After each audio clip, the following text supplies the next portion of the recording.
Ahead of the 2026 International Day in support of victims of torture, some civil society groups are demanding for a stronger accountability in Nigeria.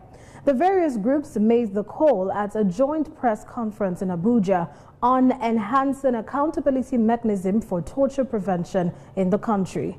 They are calling for an immediate end to systemic torture and the absolute enforcement of the Anti-Torture Act. STV News correspondent Peter Ishaya has the details. It is marked annually to fulfill several critical humanitarian and legal purposes.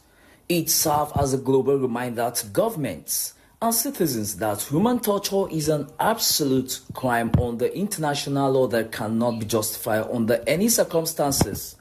In Nigeria, the issue of torture is a critical problem, despite the Anti-Torture Act of 2017. Reports of ill treatment in detention facilities still persist. Speaking at the press conference, Kanayo Olisameto, Executive Director, Legend Golden Care Foundation, highlighted the gaps between legislation and actual enforcement.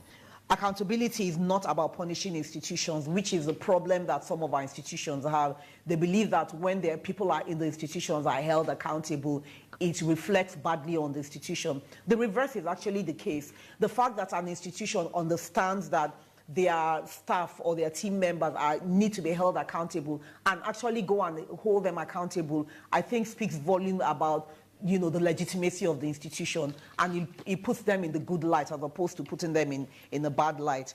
The Anti-Torture Act is clear. There is no justification whatsoever for torture.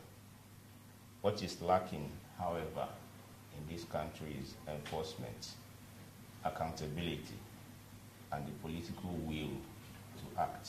A representative of the Ministry of Justice also outlined a new framework to enhance accountability for the 2017 Anti-Torture Act.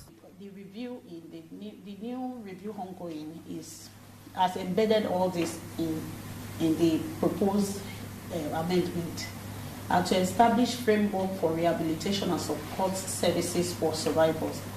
We are working to finalize the gazetting of these regulations so they may take full legal effect. The groups concluded by urging the federal government to prioritize human rights reforms.